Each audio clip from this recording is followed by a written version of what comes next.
and protects our way of life.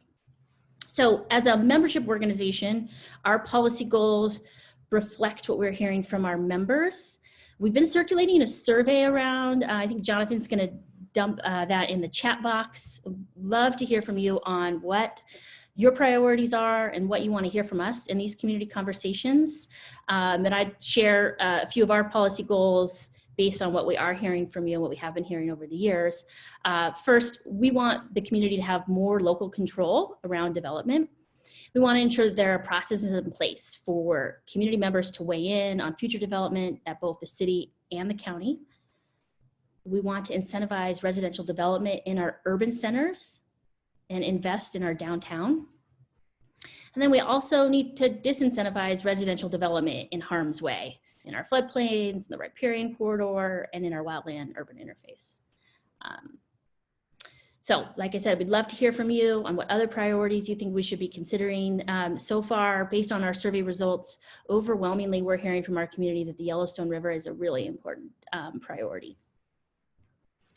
And I'll give a quick overview of what's happening right now locally, so you know when and where to engage. Our community right in the midst of important policy decisions regarding how and where we grow.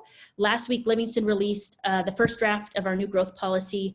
We've reviewed the draft and think we have a long way to go to make sure that that growth policy really reflects the community's vision. We'll share our comments with members early next week, and we'll also share some suggested talking points for upcoming growth policy meetings that are set through December. And then there will be an open comment period that you can submit comments through December 16th. So we still have a bit of time there, but it's a pretty quick window. Meanwhile, Park County is also just tipping its toe into the conversation around zoning and looking for ways to move forward. They'll be hosting a series of meetings and we'll reach out to you as soon as we hear more on what their next steps are. And it's a really great opportunity to ensure that we have our members participating in both of these processes to protect what we love about this place. Okay, with that intro, I'm going to pass it over to Jen to introduce our two guest speakers today. Thanks, Michelle. And hi, everyone. Good afternoon. Thanks so much for joining us. So as Michelle said, we have been doing these community conversations for over a year now.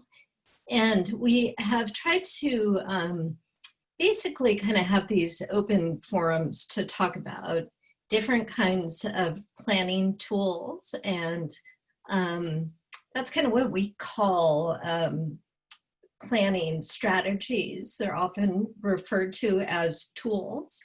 And over the years, we've had conversations on growth policies. We've had actually a couple, and that was kind of a lead-in to talk about the Livingston growth policy. We've had a conversation on traditional neighborhoods, healthy communities, the Montana Main Street program, and downtown planning.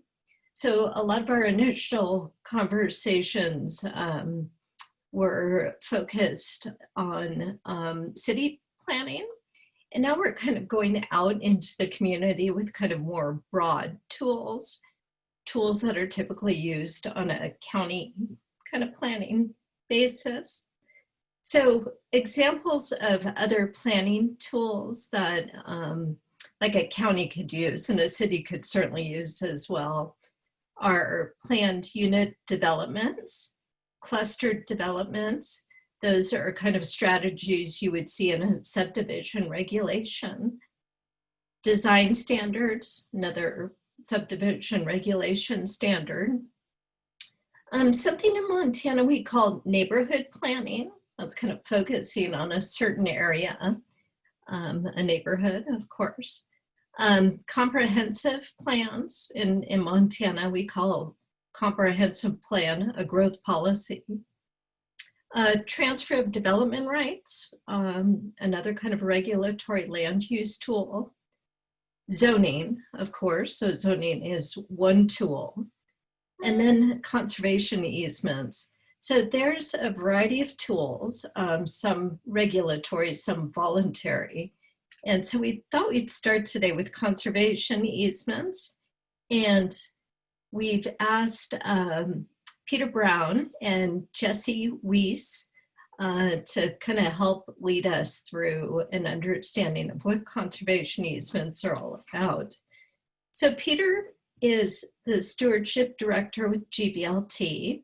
He's been there for over 10 years, close to 10 years. And GVLT, of course, is Gallatin Valley Land Trust. They've done a lot of work in the Gallatin Valley, but also Park County. And Peter will help explain kind of the history of Gallatin Valley Land Trust throughout this region. They have 114 projects on almost 50,000 acres in the region. And Jessie works with Montana Land Reliance, so more broad picture across the state, doing conservation easements. MTL right now has easements on, gosh, I think it's 1.2 million acres statewide.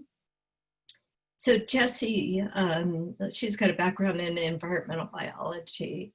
So they're gonna tag team on a 16-slide PowerPoint, which I'm in charge of launching here. We've all been kind of nervous about how this Zoom stuff's gonna go. So I'll go ahead and start the PowerPoint.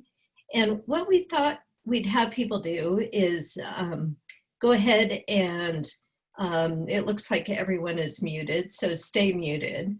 But if you have questions as Peter and Jessie are talking, to go ahead and ask your questions in the chat section.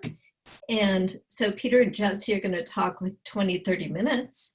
Then we'll open it up for chat and questions, and then kind of do a wrap up. So we're scheduled to have this last till 3. It most likely will wrap up before that, but we just wanted to add a little bit of extra time. So I am going to go ahead and share PowerPoint. How does that look, gang? Good? Good, Peter? Good. Okay, I'm going to mute myself and I'll turn it over to Peter and Jessie.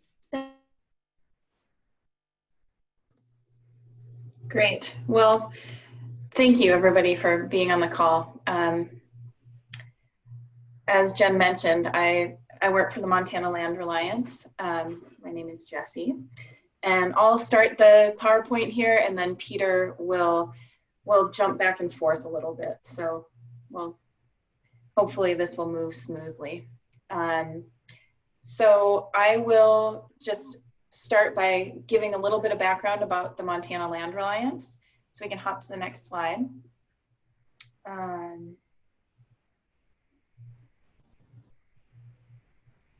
Okay, we can hop, there we go. So Montana Land Reliance, as Jen mentioned, is a Montana entity. So we do work all throughout the state of Montana. We partner with families to protect Montana farms and ranch lands. We're widely known as the Agricultural Land Trust in the state. When we protect Montana's farm and ranch lands, however, we're also protecting open space and wildlife habitat and waterways. Oh, can we pop back to there? Oh. There we go. Thank you. Okay. So we are the country's largest statewide land trust. We are integrally involved in the Land Trust Alliance, which is a overarching land trust community of about 1,100 land trusts around the state. We're accredited through that, and we serve on the leadership committee and a variety of other committees there, and we adhere to their standards and practices. And we do have nearly 1.2 million acres protected in Montana, and that's with 900 different landowners. And in Park County, we've worked with 93 families, and we have over 78,000 acres conserved. In the Paradise Valley proper, that number looks more like 28,000 acres conserved. So we're definitely interested in continuing to make that number grow, which is kind of what we're doing here today. I can hand that over to Peter then for the next slide. Great, thanks Jessie for that intro. Yeah, Peter Brown, I'm the Stewardship Director at the Gallatin Valley Land Trust, as Jen mentioned. So just to give everyone a sense of how we do our work and how that compares to what Montana Land Reliance does. We're a community land trust. We operate in Gallatin Park and Madison counties. So community land trust meaning that we have a much smaller service area than Montana Land Reliance does. And we also work on the same working lands conservation that Jessie was referencing, protecting farms and ranches. But we also have a community trail focus here in Gallatin County that we've worked on for the last 30 years as well. And so our interest is connecting people and open space to nature, or connecting people to open space and nature. And in a lot of ways, we do very similar work from our conservation easement portfolio as Montana Land Reliance, but with that community trail focus, we end up working really closely with our community to envision the recreational access and community trail system that we have here in Gallatin County. We're also similarly accredited with the Land Trust Alliance, a national organization, and then also with Montana Land Reliance, we're one of the founding members of Montana Association of Land Trusts, which is a statewide organization that helps to direct policy and help with land trust support throughout the state of Montana. There's 12 land trust members across Montana, both national, statewide, and community land trusts like Gallatin Valley Land Trust are members of that Montana Association of Land Trusts. In our 30-year history, we've accomplished 114 conservation easements, almost 50,000 acres protected through conservation easements. We've created 80 plus miles of trails in our community. And we've also worked on 7 trailhead projects in our region to improve public access to public lands and or rebuild trailheads that have been impacted by just mismanagement or unmanaged or maintenance issues. In Park County, we have 16 projects. It's about 10,000 acres that we've protected in Park County. And our very first conservation project was on the Yellowstone River 26 years ago. So to kind of give you a sense of the fact that we've been focused in Park County and Paradise Valley for a long, long time. But as we'll outline in this presentation, the pace of conservation hasn't been as great as other places in Montana for some unique reasons, and we'll get to some of those details here in a bit. I'll turn it back over to Jessie.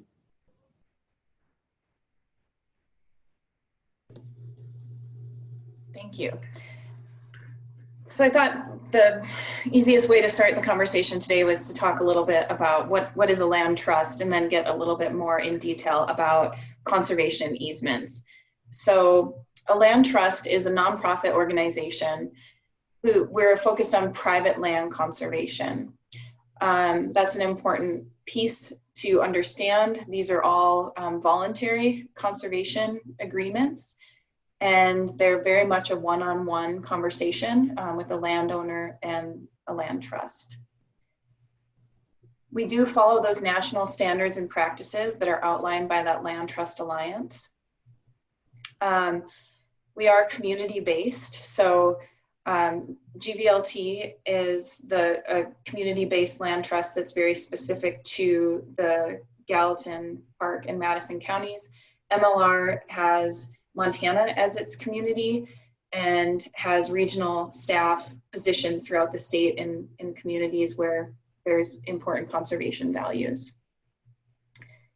There's multiple private and public partners that make conservation easement transactions possible.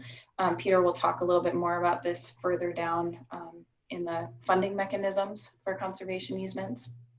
But I think an important piece just to understand from this slide is that a land trust true customers are their landowners, and that trust is the most important component of the work that we do in order to be able to get conservation done on the ground. So we can jump to the next slide. Thank you. So a conservation easement, very basically, it's the use of a private property right to create a voluntary, negotiated, typically permanent agreement between a landowner and a land trust that limits development and maintains open land. And I wrote typically permanent agreement because there are a couple of different types of easements out there that are for a certain period of time. MLR and I believe GVLT just works in perpetual conservation easements. I like to think of a conservation easement as the legal glue that binds a landowner's good intention to their land in perpetuity. We can go to the next, please. So just as important as what a conservation easement is what it is not. So it is not eminent domain. It's not condemnation. It is not a wilderness. Quite on the contrary, actually, most of our conservation easements are on working lands, and that is an important part of what most land trusts do. It's not zoning. It's not county planning. There are counties around the state that do mention open space and the importance of that as part of their planning mechanism, but it's not, conservation easements themselves are not typical to being within county planning. It isn't regulatory. It doesn't mandate public access at all. That's definitely just a landowner's choice. And it's not a property tax cut. It is an income tax cut, which I think Peter will touch on as well, but it is not a property tax cut. And it's not just for the wealthy. There's actually increased need right now that we're seeing within our organization from longtime farm and ranch families that are seeking funding for conservation easements due to what's taking place in the market, due to wanting to be able to continue to produce food or livestock on their property. It's not loss of a property right, and it's also not for all landowners or for all land. So it's important that the conservation easement protects the open space values that are mandatory for the land trust to protect in order to take the conservation easement on. And it's also important for the landowners to want to see that land conserved in a way that makes sense in perpetuity. So we move to the next slide. Thanks. So a conservation easement keeps land as open land, as I mentioned, and limits development. And it keeps working agricultural and forest lands available for production of food, fuel, and fiber. It conserves wildlife habitat, riparian areas and shorelines, conserves wetlands. It also conserves recreational, educational, and historic properties. And conservation easements can provide public access where appropriate. And these are all values that are, I think, deeply ingrained in the Montana community as a whole. Next slide, please.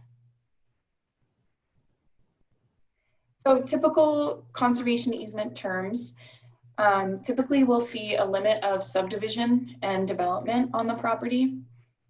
Also, a limit of the division of the land itself. This limited subdivision and development still can allow for construction and maintenance of buildings, fences, water improvements, and the like on a limited basis. As I mentioned, the landowner controls the access, and some easements do specifically allow for recreational or commercial uses compatible with conservation. And then the easement will define the specific property to be encumbered. So some landowners may choose to put their entire ranch under easement, and some landowners might choose to just put portions of it under easement. Some of the typical restrictions that are out there are subdivisions, so extensive division of the land, billboards, extensive road development that's outside of what's agreed upon within the conservation easement language, any large commercial scale facilities, including commercial scale wind and solar, and toxic dumping.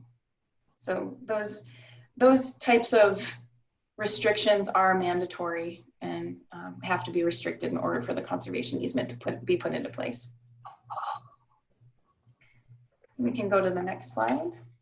I thought this might be of interest to you. This is the map of the state showing all of the conservation easements as of March 2020. So in the state, there's over 2.8 million acres conserved. You can see the red there on the map are the private land trusts and conservation groups. And the blue is the state, county, and city government. And the green is federal and tribal government. And there are about 15 land trusts around Montana that are doing this work.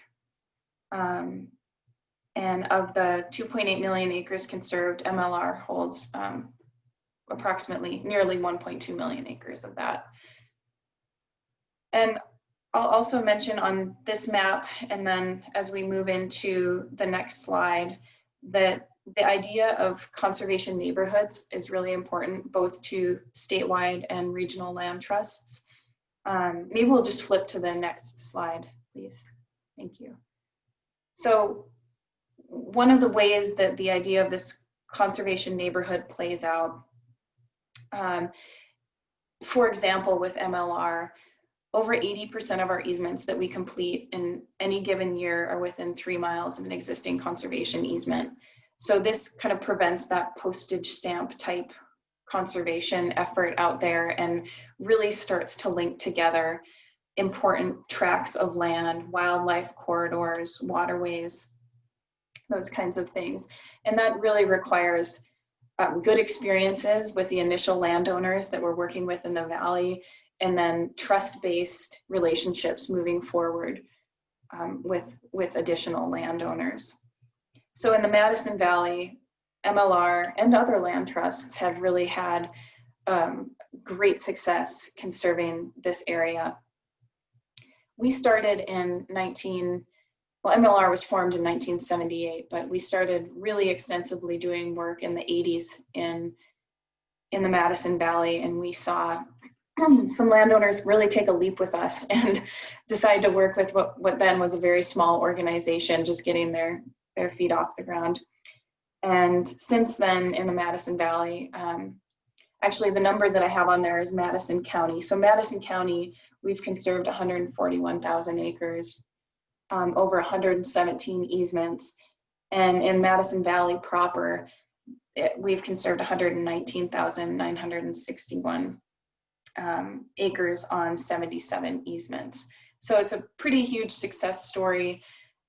It's really shaped the way that the valley looks and the rural agricultural heritage of the area. It's incredible to drive down that valley. And like I said, there's many other land trusts that are doing good work in the valley as well. The Rocky Mountain Elk Foundation, the U.S. Fish and Wildlife Service, and the Nature Conservancy hold a lot of easements in the southern Madison.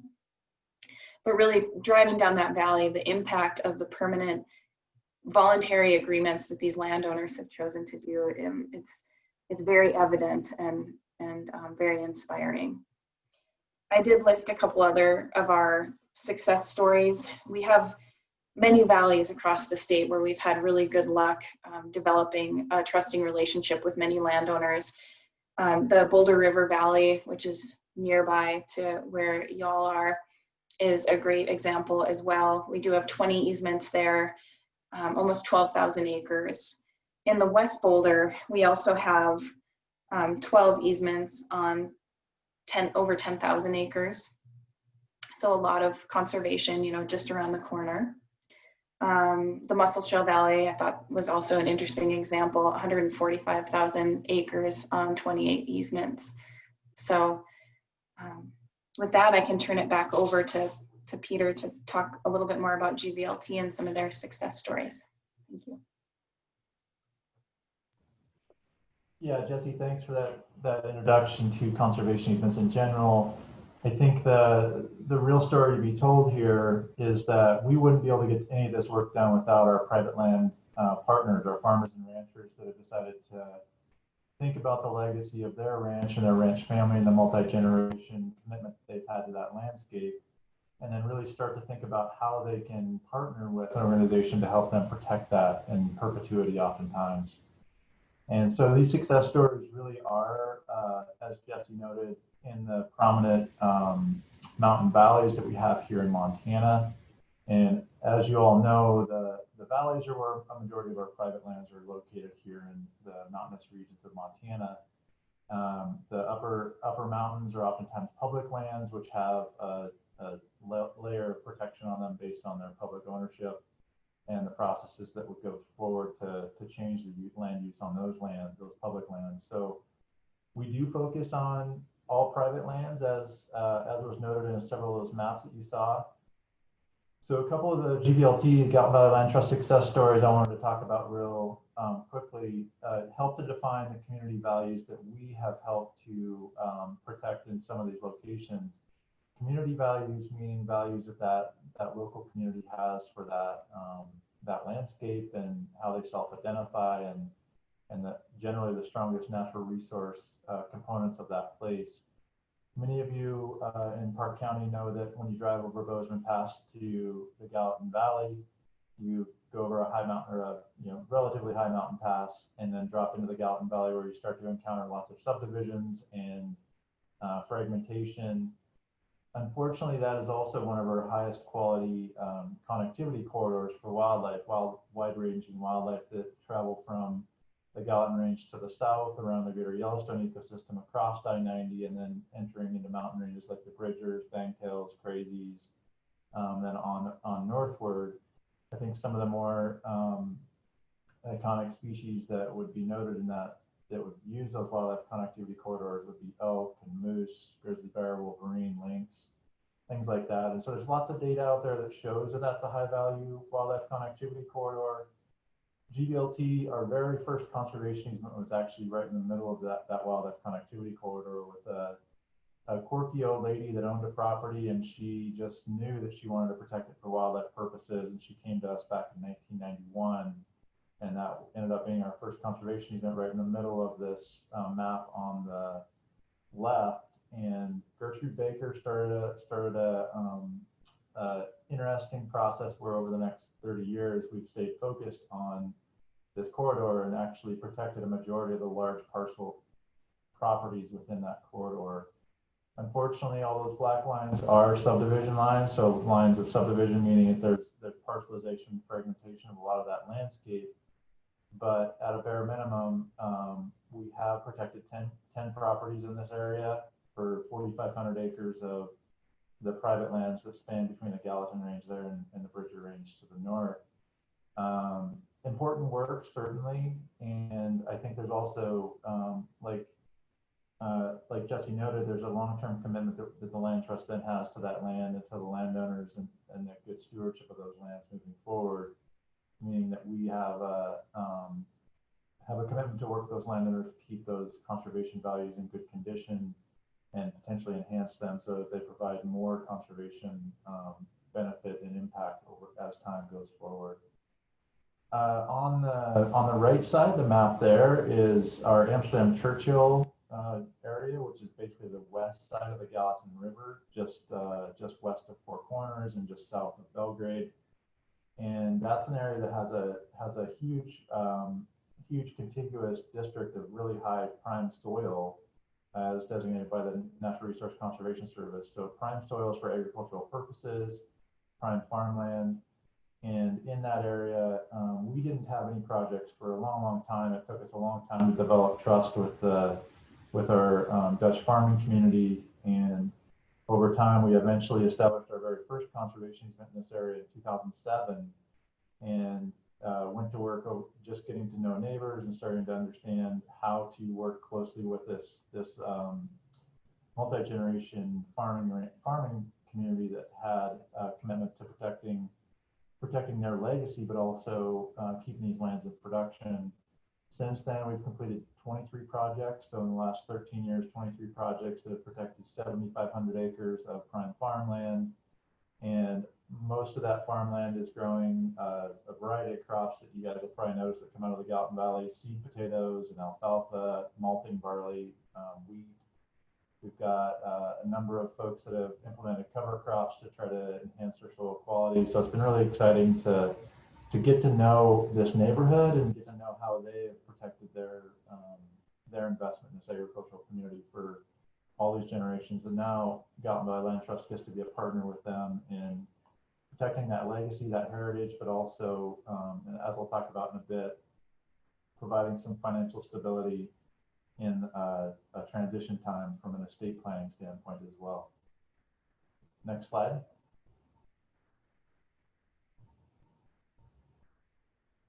So how do we accomplish conservation easements? And I think Jessie got into that just a little bit earlier on.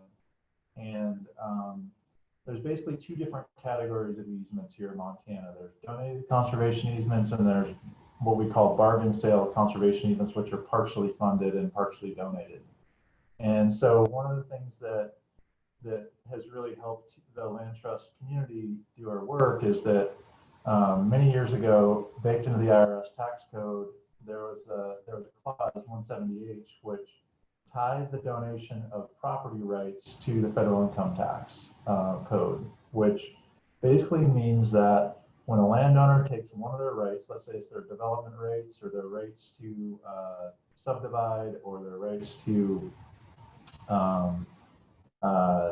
sell off lots that they might already own, if they take that right and they actually donate it to a nonprofit entity like a land trust, that's a transaction that has a value in the marketplace.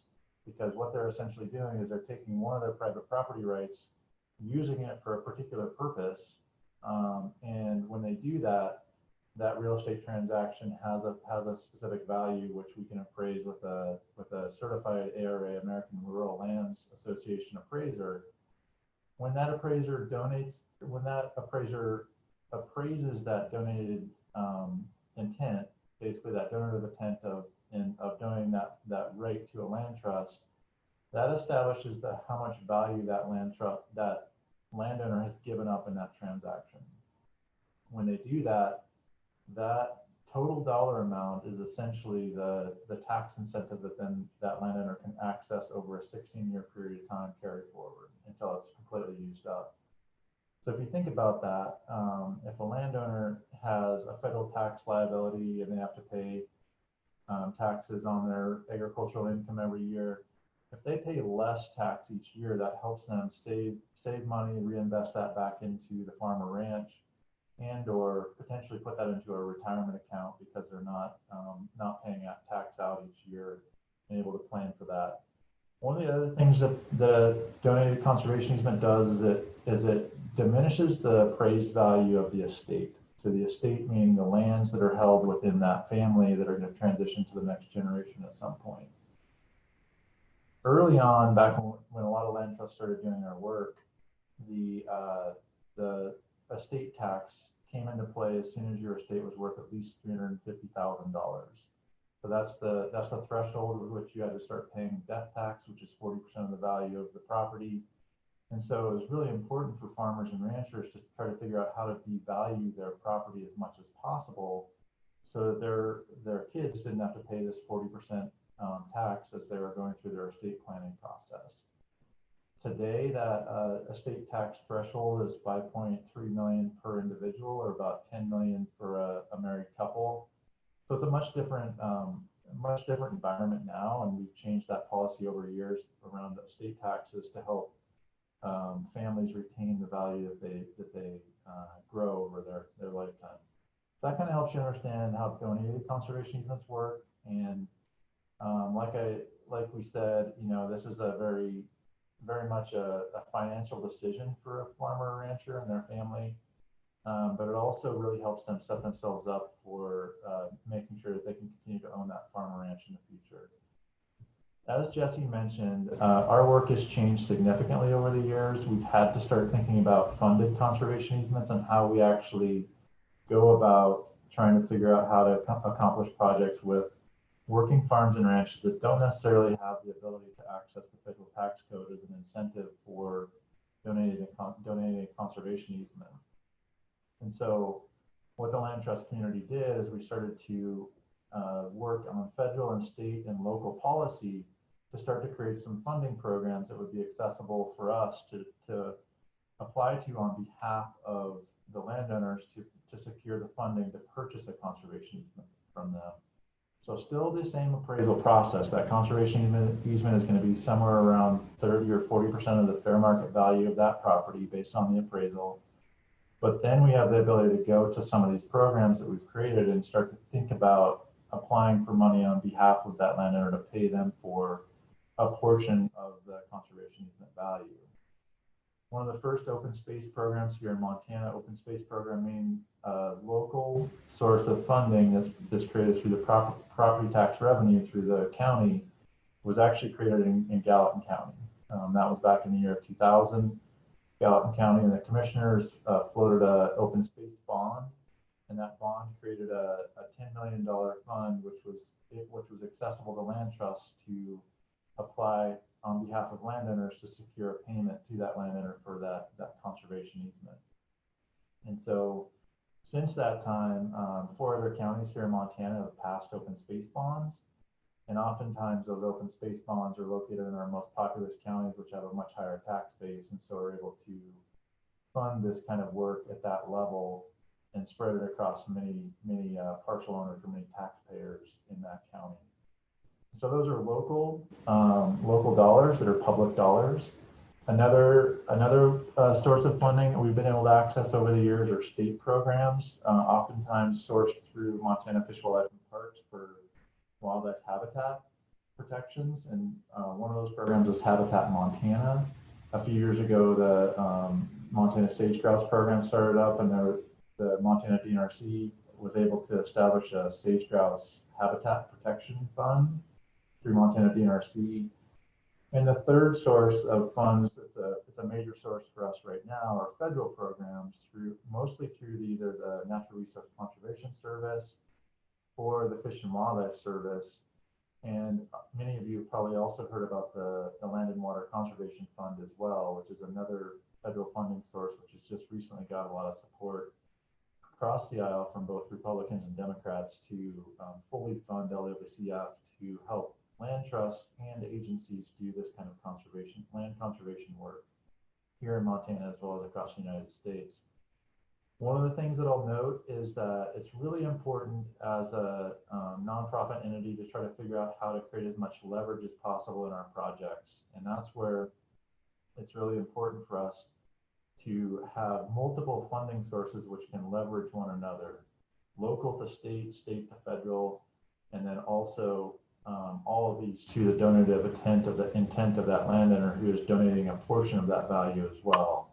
So when you're thinking about the financing stack on a conservation easement, oftentimes you're looking at 2, 3, or 4 different funding sources or streams that will come together to incentivize that farmer ranch to protect their land in perpetuity with the land trust. And so it's kind of shows the complexity of the work we've done. It also shows you that over 30, 40-year history of both of our organizations, we've gone to bat to try to create the funding sources and protect those funding sources as much as we can to make sure that we can continue to do quality work here in Montana on behalf of our local communities and working farms and ranches. So it's, that's quite a bit of detail on one slide, but I think it shows you the 2 different ways that we've worked on conservation projects over the years, both donated as well as funded projects. Let's go to the next slide and turn it back over to Jessie. Great. So why the Paradise Valley? Why now? Both of our organizations have been working in the Paradise Valley for some time, but have a renewed effort to integrate and do more work with more landowners on the ground as soon as possible. I think that I can speak for both of us when I say the time is now. It's really wonderful. There's an active, concerned community of people that are out there. There's also an incredible amount of growth taking place in the area. And with that comes a lot of land being converted from open land into housing. So over the last 20 years, kind of a scary statistic, 1.3 million acres of undeveloped land in Montana has been converted to housing. And 1/4 of all the homes in Montana have been built since the year 2000. And we, I'm sure, have all heard the statistics of what's taking place in Gallatin County right now, and realizing that that's on its way. So there's also incredible outstanding conservation values in the Paradise Valley. There's that beautiful overall agricultural heritage. There's wildlife that we're now understanding utilize this area as very important migration corridors. There's the incredible water resource all over the valley, including the Yellowstone River, and then just proximity to lots of public land and national parks. So an incredible area. We know that right now all communities, particularly the communities in the Paradise Valley, are accommodating to a growing population, and knowing that that growth is on its way, how that growth takes place is really important, and mitigating the impacts of that growth is also very important moving forward.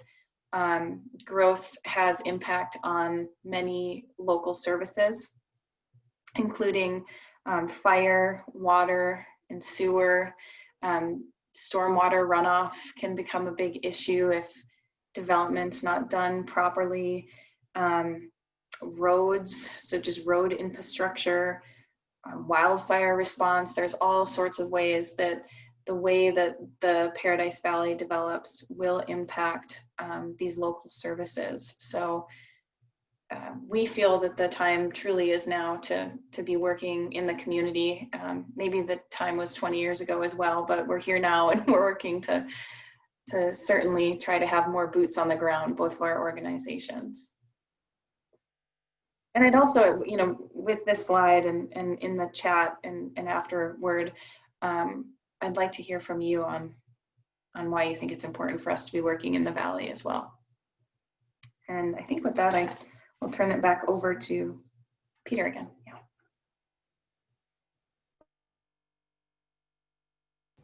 Thanks, Jessie, for that.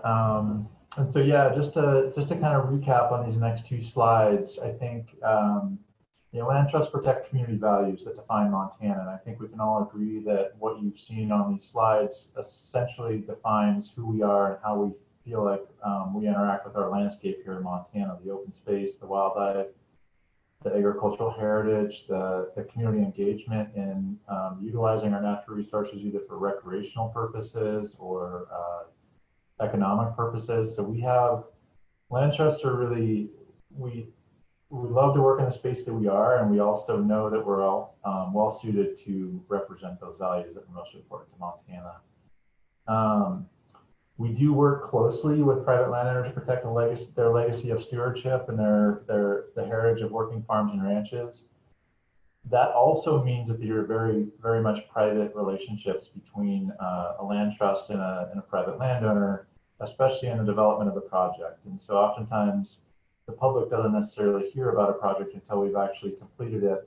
And I can speak for GVLT. Oftentimes our projects are, you know, it takes between 2 and 7 years oftentimes to close a project.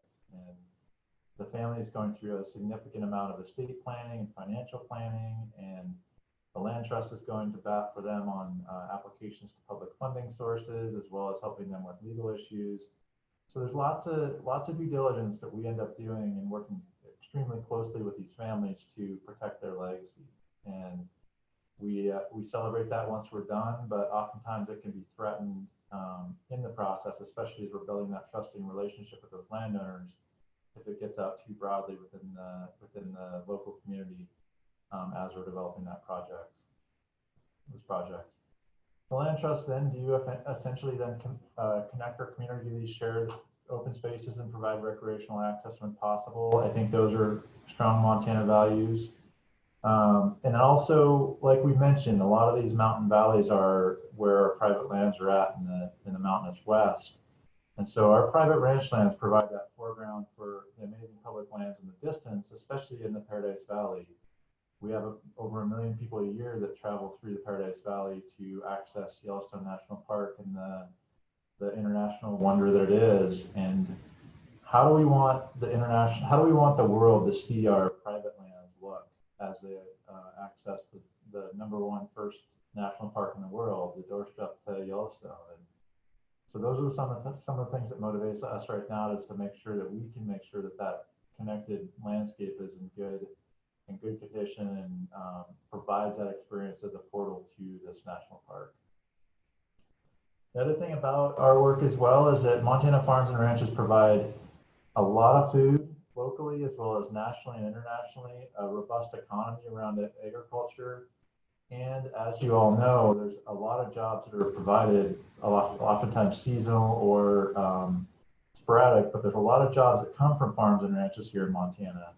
One of the things that I've gotten to witness in the Amsterdam Churchill area and our project work out there is that in the fall during potato harvest and in the spring during shipping seed potatoes to a 4 to 6 state region, there's oftentimes 40 to 80 seasonal jobs to each farm to help them process all those potatoes. So it's an amazing opportunity for families to diversify and take on a seasonal job for 2 or 3 weeks to help out a local farm to get their harvest out or get their product to market.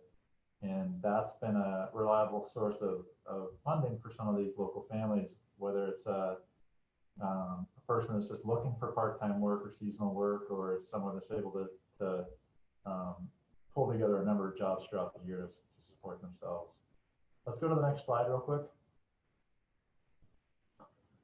So why are we here today? You guys have local connections and we need your help. We basically, Montana Land Reliance and Gallatin Valley Land Trust have connections on the ground in the Paradise Valley and in Park County with all the projects we've completed in the past. And so we oftentimes reach out to those landowners and say, hey, do you have a neighbor that you know that might be interested in learning more?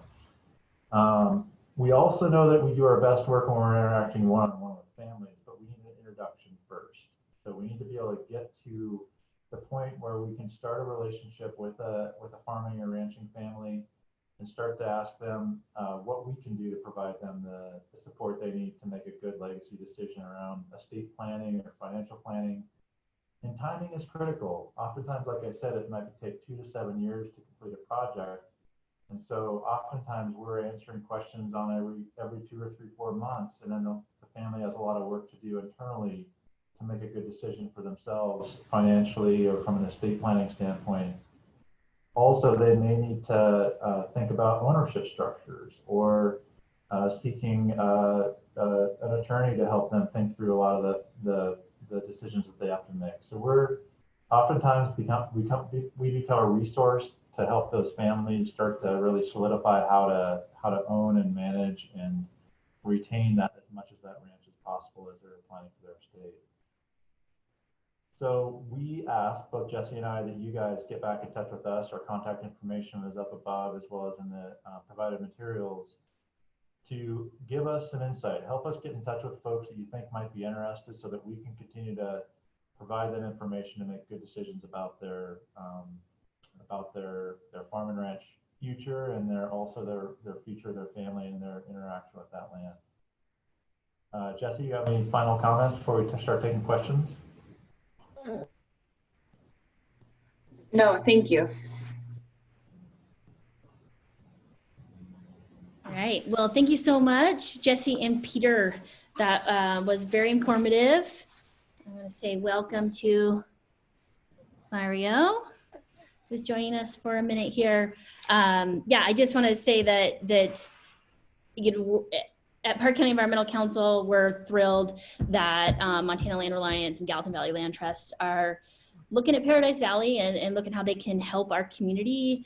So thank you both for putting more boots on the ground, being here to talk to us, and we really look forward to working with you. And so we'll move to questions, and we've got about a half an hour, which is great. I did see one request from Jeff Reed there. If you have a map that you could share that showed current easements in Paradise Valley, that would be wonderful. And then I also have some questions that were emailed to me from members, for folks that couldn't be here.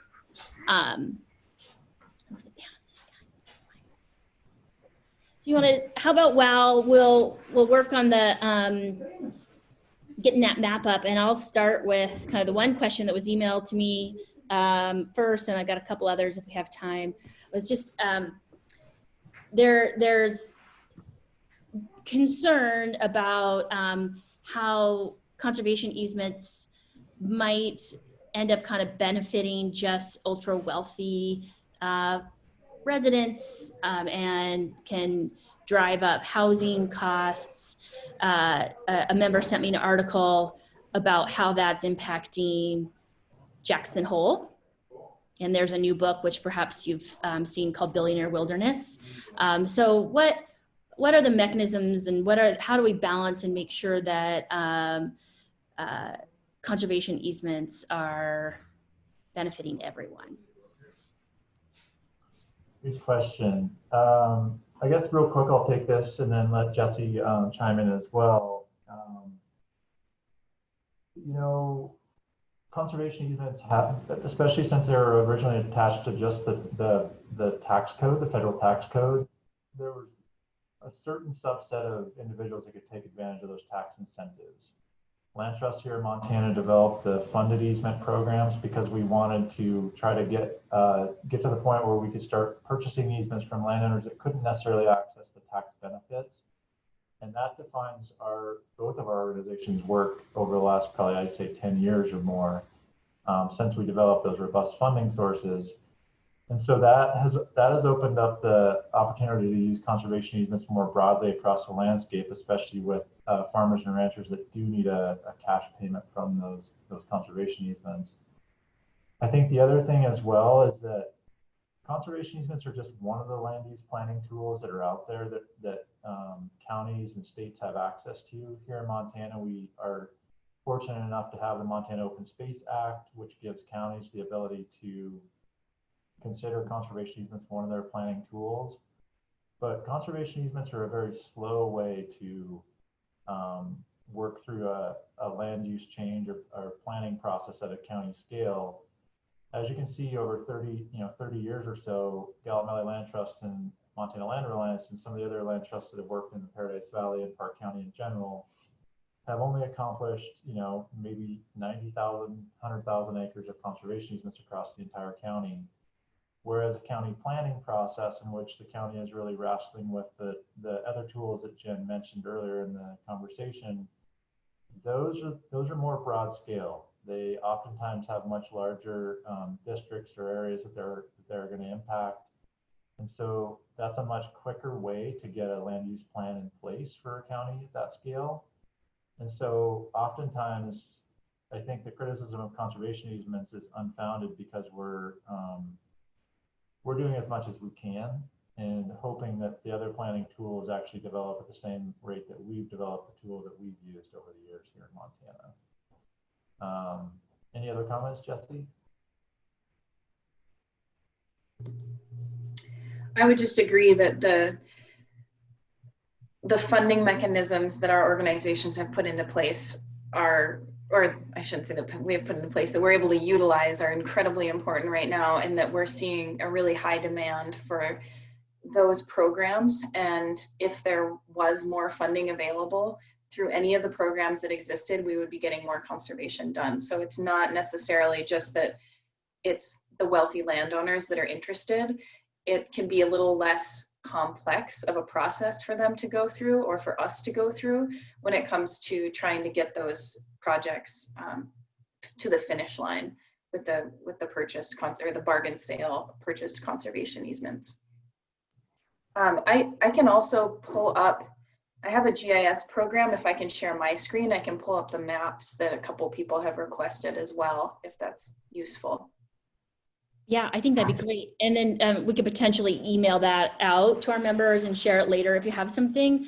But no, that'd be great, because that was kind of the next questions there in the chat relate to, also noticing that the Shields Valley is also a really important part of our community, and also as Jeff pointed out, at risk of subdivision and more development, and curious if your organizations might be working in the Shields Valley, and if not, why. And so maybe you could pull up those maps, and I'm going to make sure I got all of Jeff's question covered there, perhaps while you answer that first part. Okay, great. 1 second here. So yeah, we both recognize that the Shields Valley is important as well, and I think that we both have projects up there that we've accomplished over the years, and we were focused on the Paradise Valley in this presentation, and mostly right now because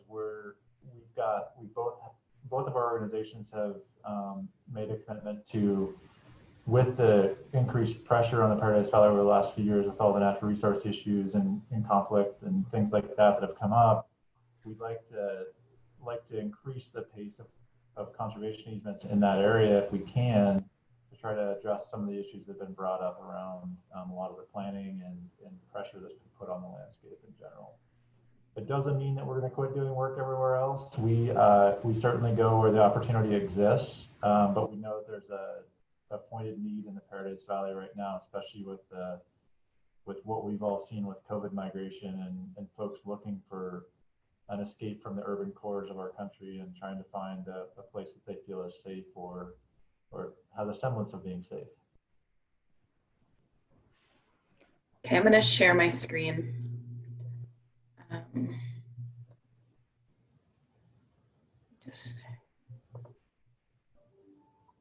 Okay, can you all see this map? Did that come up? Okay, great. Yeah, so this is the Paradise Valley. The blue are MLR conservation easements. All of the red are other conservation easements. This is a GVLT easement here. Probably most of these are GVLT easements actually that are in red. So as we go down the valley, you can see that there's definitely some potential to do some good work all throughout the valley. And then here's the Boulder River Valley area that I discussed, and then the Shields Valley as we head this way. So definitely our organizations are working in these areas. But there's more to be done. Like, that's the only thing that I can say when it comes to both of our work. So happy to share that map or iteration of those maps with the group as well moving forward. But the good news is that they're, in some cases, in at least right on the border, I think, of Shields Valley, there's potential for Gallatin County open space dollars, which exist right now, which can make that process a little less complicated. And then a lot of those projects are pretty high quality when it comes to either the soils or the grasslands in the Paradise Valley or in the Shields Valley. So hopefully they'll qualify for federal funding programs as well. Great. Thank you. That was super helpful. Great question, Jeff. So I'm just going to go ahead and read Jeff's question here in the chat and let you guys respond, either Jessie or Peter. Does Montana provide any income tax incentives on the donated easement?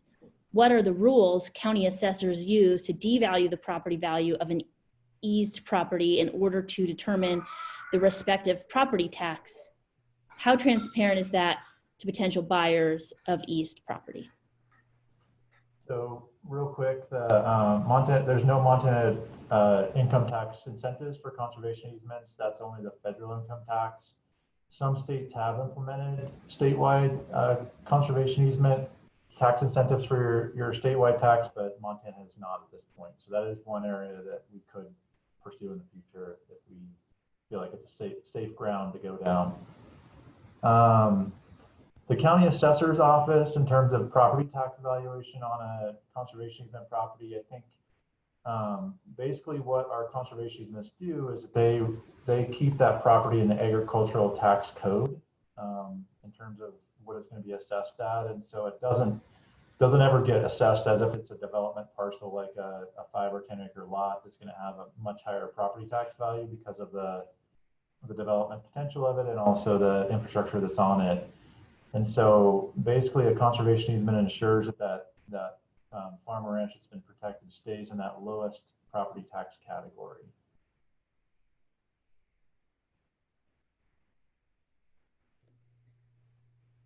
Thank you. The next question is from Wendy Riley. Land trusts are in perpetuity, but what would happen if in the future if climate change makes certain ranch lands less arable?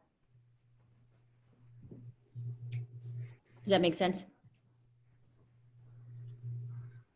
Yes. Yeah, it does. And Peter, I'll try to take this, but I would just say that there are the possibility of unknown variables out there that are, how can I put this?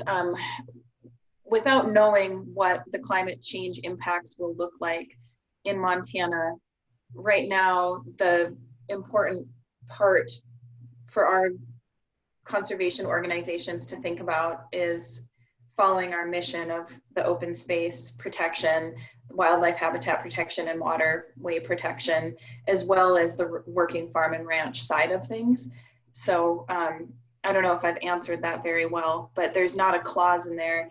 In some cases, there can be clauses in conservation easements, especially if they're not funded through federal funding programs, that the property doesn't have to stay in agriculture. It just has to stay open per the terms of the easement. You know, it could become even a big park, for example, if it was still in line with the conservation values. I think that's accurate in that, you know, we protect properties for the suite of values, meaning wildlife habitat, open space, working farm and ranch lands. And so all those purposes are appropriate for a conservation easement. And oftentimes we cite all of those, especially here in Montana, since many of our ranches provide not only agricultural products and production, but also wildlife habitat, scenic open space, which we all get to enjoy, as well as protection of riverways and water in general. So if climate change does start to make a property unarable, unable to stay in production, it's still going to provide other values that are enumerated in that conservation easement document. Thanks. Okay, next question from Jen Magic. What other communities have open space bond programs? And I'll just add, what do you think the opportunities for us here in Park County are around open space bond program? So the other county bond programs here in Montana include Missoula County, Ravalli County, Lewis and Clark County, and Gallatin County. There's been bonds proposed in Flathead, but never passed. It has to be voted on by the people, and it didn't pass up there. Those are our most populous counties, and I think what the real assessment is of whether an open space bond will work is if the county residents would get behind a new bond that would be large enough in size to make it work for conservation easement purchase. Here in Gallatin County, our $10 million bond had about I believe a $4 a year impact on your average property. And so every property tax owner, every landowner in the county was paying essentially $4 a year to support that bond. But that's a county with 100,000 plus residents, and in Park County with only 17,000 residents, you can imagine the multiplying factor to create a large enough bond to support open space program.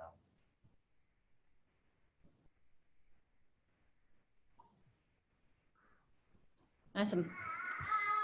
Thank you. The next question is from John Heidke. John is the chair of the Park County Planning Board. Thanks for your question, John. What is the smallest size of an easement? Easements can be any size. So we have one of our smallest easements is right on a river corridor, and it's under 5 acres. So a lot of people think of MLR as just doing big acreage conservation easements, but if the conservation values are high on the piece of property, and it does take kind of a unique piece of property to do a easement on something that small, but if there's protected property on either side of it, if it's on a river, if there's known wildlife that frequent the property, all of those things in combination are even better when we're thinking about small easements. If it's an inholding, those kinds of factors really come into play. So just depends on the conservation values that are associated with the property. That's more important than the size of the property. Yeah. I agree. Great. I have a little bit of background noise, so if you guys can't hear me, let me know. We can have somebody else read the questions. But this is from Sarah Stans. How common are conservation easements that allow for public access? And have you seen easements that build in native tribal access and land management practices? And I'll just add that Sarah Stans is on the City Park and Recs board, so that everybody knows. Good question. I'd say, I'd say probably around 5% or 10% of our easements provide public access, direct public access, whether that's trail access or a river access point. It's not a lot of conservation easements, obviously, but Gallatin Valley Land Trust also negotiates trail easements, which are not held under conservation easements, and those trail easements are like any type of a use easement that covers land. It's an easement that accesses either public lands or a river or something like that, and so we oftentimes hold those as independent easements that are outside of a conservation easement itself.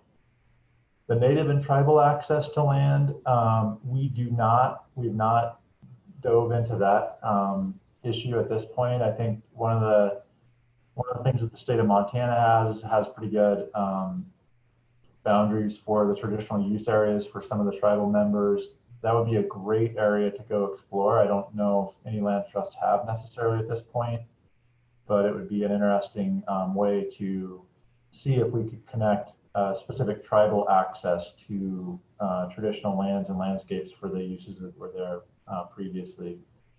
And I think the land management practices, because we work so closely with farming and ranching families, we trust that they can make good decisions on the land that they've owned and for multiple generations. And so oftentimes we don't specify certain land management practices, but the land trusts oftentimes do provide significant resources if landowners have questions around natural resource concerns, whether it's soil health or forest management.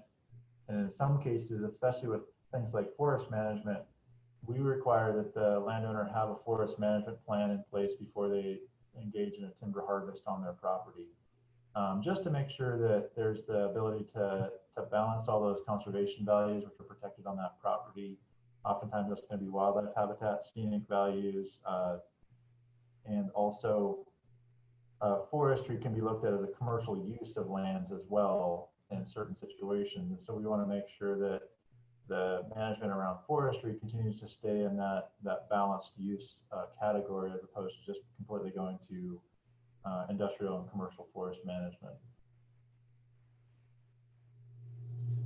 Yeah, I would agree with all of that as well. I would say that I haven't seen a lot of easements that build in native tribal access, but I do think that that's an interesting idea. We also have, and we didn't talk about it much today, but all land trusts are required to conduct stewardship on their properties each year. So going out and monitoring the property and making sure that all the terms of the easement are upheld. And our land stewards are excellent resources for people that do have any land management questions. And we do also have the same, timber harvest management plan requirements and that kind of thing built into our easements. I think conservation easements that allow for public access, with MLR, it's probably lower than the 5 to 10% that are public access. There certainly are several of our easements that have trails running through them. We're not a trails organization, so the trail easement might be held by a local trails group, or it might be held by the Forest Service. But that's an agreement that landowner enters into outside of the conservation easement with MLR. Awesome, thank you. So the next question here is from our friend over the hill, Mr. Joe Josephson, which our community knows well, GYC. Joe, I texted you because I think that this question was addressed. Yes. Okay. Yes. Great. So then I'll move on. Comment from John Heike. As a member of the Park County Planning Board, I regularly hear from citizens that easements have impact on county taxes. The myth needs educational efforts. Do you have a response to that? I think it's a common misunderstanding. Oh, go ahead. Oh, I was just going to say, I think it's a common misunderstanding that there's an association with property taxes when it's really an income tax benefit. So that is something that certainly we need to get the word on. And maybe that's a simple. Well, you all know better than I do for sure what the most effective mechanism is to get that kind of information out in the community. But if you have ideas, I'm more than happy to collaborate with you on how we can get that word out. And, you know, most counties here in Montana, they fund themselves through property tax, and we don't have things like sales tax or other things like that. And so property tax is pretty coveted and pretty protected here in Montana by our counties. And so when the Open Space Act was established here in Montana, it was pretty apparent that we weren't going to push for changing property tax whatsoever, other than making sure that these farm and ranch properties stay in the agricultural tax code category within the property tax code. So a suggestion I have is that perhaps the next time you come before the planning board for an endorsement of an easement, it might be appropriate for someone on the board to ask you that question and you can answer it. And then that in Park County, we record all of our board meetings and lots of people who have strong opinions listen into those. So that might be a useful way to do it. Peter, real quick though, Idea. isn't it true that property tax gets decreased based on the discounted amount of the easement? So it's not a total myth. It's just that a monetary value has been moved from one place to another. No, it actually, I mean, it just stays where it was at. Before So the property taxes, there is no devaluation in your property from an assessment standpoint, because that was my question. That's, I guess, what confused me was your answer seemed to indicate that they were factoring that in. No, it's just okay. It's just tied to your federal income tax liability for your income. Thank you. Yep. Great. So I'm going to move on to Erica's question. I asked her just to unmute and ask it herself because it's quite a long one. Go ahead, Erica. Sorry about that. Thank you guys for the excellent presentation. So we do a lot of work with landowners in and surrounding the Crazy Mountains. And as you know, that landscape is highly checkerboarded and there's several private inholdings within the public land. There seems to be some interest among some of the folks we're working with in conservation easements. However, we're also running into this issue that the Forest Service does not like to take on land that is under easements. So if any sort of future efforts to do future land consolidation might actually be inhibited by the easement. So I was just curious if you guys had any thoughts on how to overcome that, or if there's any process in place that if the Forest Service was to take on that easement in the future, that it could better facilitate that transaction, I guess. Good question. Yeah, I think, here in Montana, the Forest Service actually can hold easements. It is baked into the law that an agency can hold a conservation easement. Montana landowners oftentimes are not comfortable with the federal government holding their conservation easement, which has led to a strong connection for private land conservation groups like ours to come in and work closely with those private landowners to hold their development rights in trust. So the Forest Service could hold those easements, certainly. And I think the question around the trade lands or the lands that might have a conservation easement already that would go to the public ownership, that's a complex question. And I think in a lot of ways, if the Forest Service looks at trade lands and they say, well, it's already protected with a conservation easement, so it's not at risk of being subdivided or developed and degrading the habitat, it just happens to be privately owned, then it becomes a lower priority for them to think about that as a trade parcel because it's less at risk of being developed, if that makes sense. Jessie?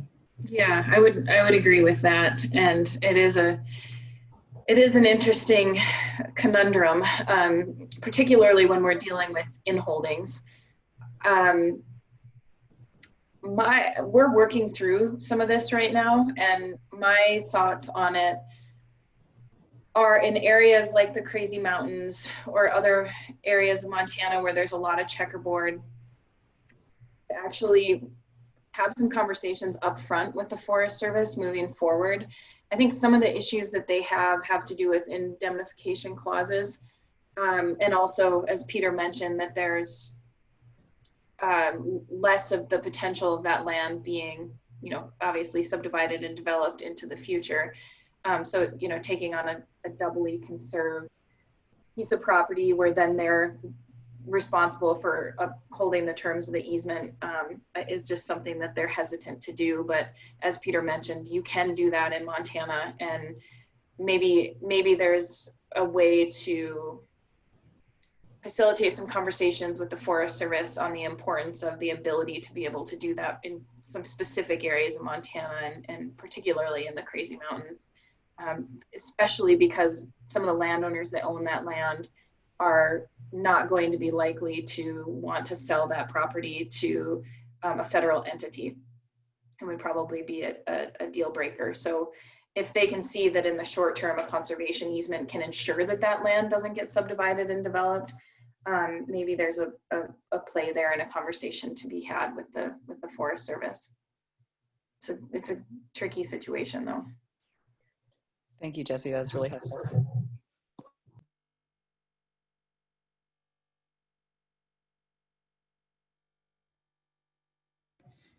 All right.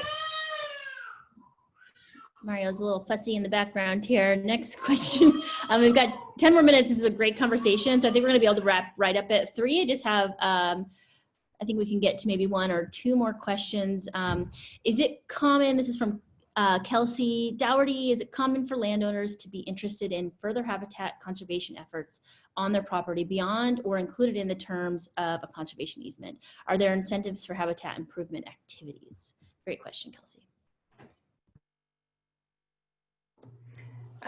Yes, and yes. So a lot of times having the resource of a land steward coming out to the property and having those conversations with them about anything that they see on their land that they're looking to improve, or any difficulties that they're having or questions that they have, lead to conversations about other conservation efforts that they might be able to do.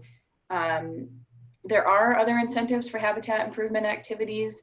They don't run, I'll speak for MLR, they don't run through our organization, those funding opportunities, but we can help make them aware of the opportunities that do exist, that are out there.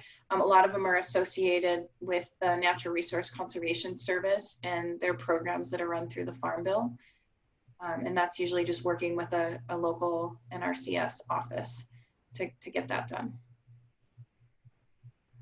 I think in addition to that, when you have established a conservation easement on your property, you no longer have the option to subdivide or develop. Oftentimes that motivates those farmers or ranchers, landowners, to double down on their stewardship of their lands and really invest in the long-term sustainability of it. So we oftentimes see conservation easements as that entryway into a much broader suite of bringing other, like Jessie mentioned, organizations and agencies to the table to help enhance the conservation values of that property, whether it's through incentives or volunteer assistance or any number of ways to help landowners afford the enhancements that are going to make that property perform better from an ecosystem and conservation standpoint. Great, thanks.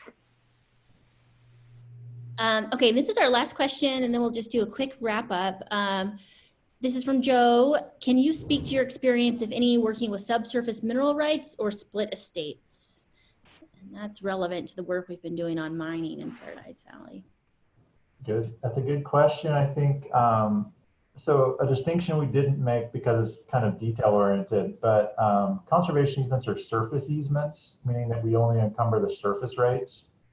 And mineral estates are subsurface rights, which are the rights to extract minerals or fossil fuels that exist underneath the surface. Our conservation easements don't encumber those rights. We encumber the use of the surface. And so oftentimes if there's a subsurface owner that's separate, so a split estate like Joe mentions, we oftentimes have language in our easements that says if there's any sort of fossil fuel or subsurface mineral development that occurs on the property, that it remain localized and limited in extent so it doesn't impact the surface of the land. And then also we do a lot of mineral research on all of our projects to understand the risk of those minerals being developed. And so we oftentimes run reports to figure out the likelihood or the chance of those minerals being developed at some point in the future. And we've actually had to look at some conservation easements and say, well, this might not be the right land, like Jessie mentioned earlier, because it has such a high probability of being developed that the surface could be significantly impacted by that mineral development in the future. Great. Well, yep, I second all of that. Great. Awesome. Well, I think we're going to wrap up. I really want to just say thank you so much to Peter and Jessie. This has been a really informative, excellent conversation. Thank you. And we really look forward to working with you more here in our community.